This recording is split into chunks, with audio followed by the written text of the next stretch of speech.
Like the politicians they cover, sometimes the Fourth Estate has its fair share of scandals. Welcome to WatchMojo.com, and today we're counting down our picks for the top 10 modern journalism scandals. Before we begin, we publish new videos every day, so be sure to subscribe for more great content.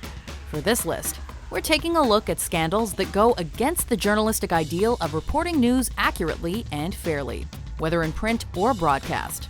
Joseph Pulitzer and William Randolph Hearst started the trend of scandalous journalism in the late 1800s, and these people carried that trend over into the 20th century and beyond.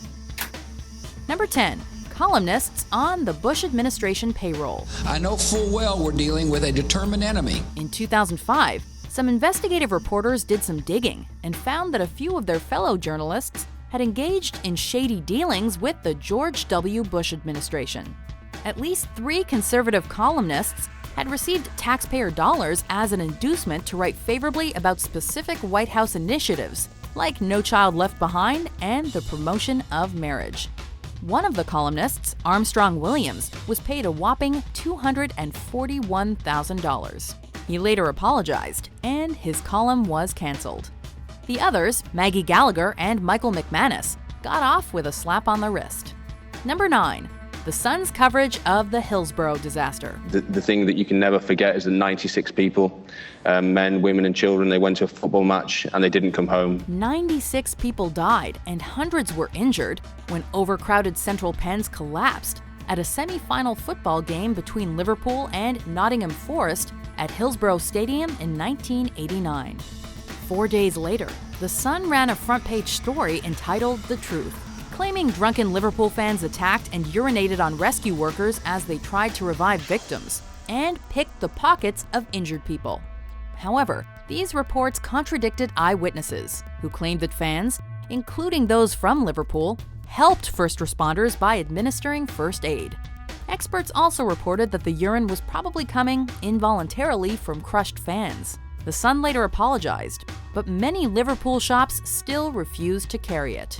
We have apologised in the past. We continue to apologise. Number 8. CNN and Operation Tailwind. As the premiere of the program, Newsstand, CNN, and Time, the cable news network aired a story in 1998 claiming the U.S. used chemical weapons on American defectors and Laotian civilians during Operation Tailwind, a campaign in the Vietnam War. Yes, I think that was already known. One of the sources for Valley of Death was Admiral Thomas Moorer, the chairman of the Joint Chiefs of Staff at the time of Operation Tailwind.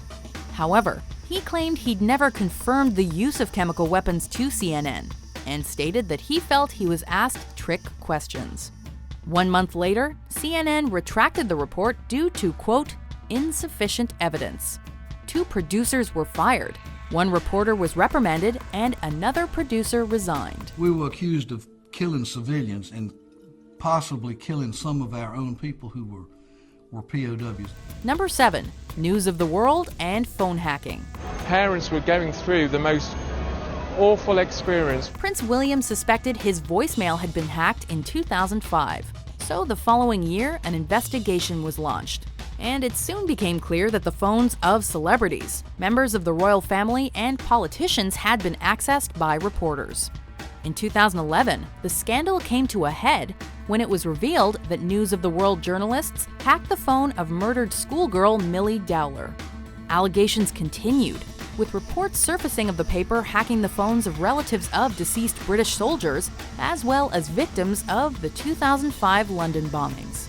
Public outrage resulted in the arrests of editors and executives, and the shutdown of the paper in 2011. I employ 53,000 people around the world who are proud and great and ethical. Number 6. Rolling Stone's A Rape on Campus. In 2014, Rolling Stone published an article about a woman who claimed she was sexually assaulted by fraternity members at a college party at the University of Virginia.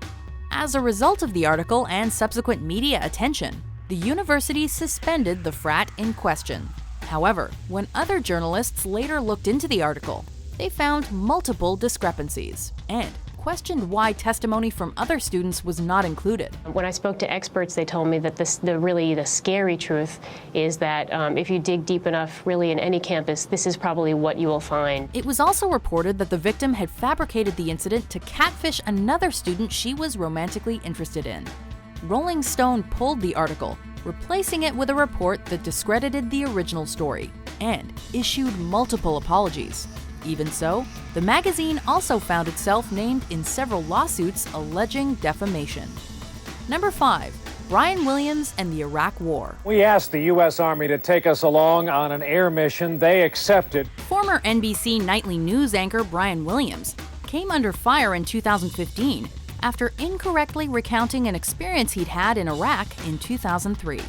Originally, Williams reported that he was part of a helicopter convoy with U.S. Army personnel when the helicopter in front of his was hit by a rocket-propelled grenade and forced to make an emergency landing. However, Williams' story evolved over the years, becoming more dramatic and even changing to say his was the helicopter hit.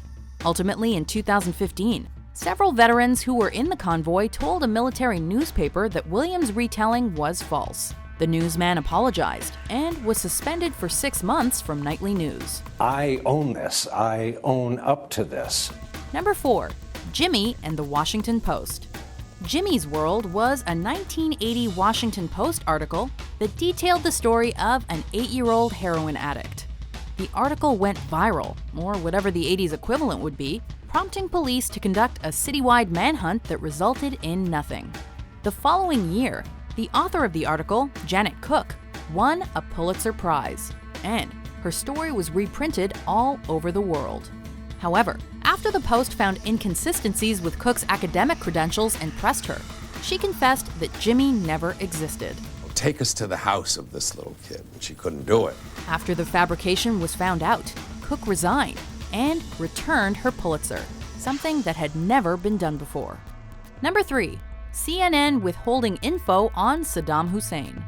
Just as the Iraq War was beginning, former CNN news chief Eason Jordan released a bombshell when he revealed that CNN had been sugarcoating or outright not reporting on human rights abuses committed by Saddam Hussein since 1990. Jordan claimed this was being done to keep the CNN Baghdad offices open and to protect his reporters and their families from potential violence.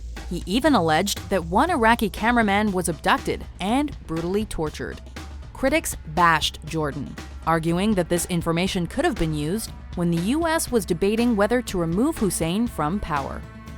Number 2. Stephen Glass and the New Republic affair. Stephen Glass was a star reporter for the New Republic. However, in 1998, it was discovered that he'd fabricated and plagiarized a good amount of his articles. These fabrications included false quotes from people like politicians, heavy plagiarism, and making up entire stories from scratch. I didn't do anything wrong, Chuck. I really wish you'd stop saying that. The scandal erupted when Glass was caught fabricating a story about a teenager who hacked a software company, where he even used his brother to pose as an executive from the fake company. Glass's journalism career was over, and his past has impacted his subsequent attempts at a career in law. Before we unveil our number 1 pick, here are some honorable mentions. We've shared a lot in the 24 years we've been meeting here each evening, and before I say goodnight this night, I need to say thank you.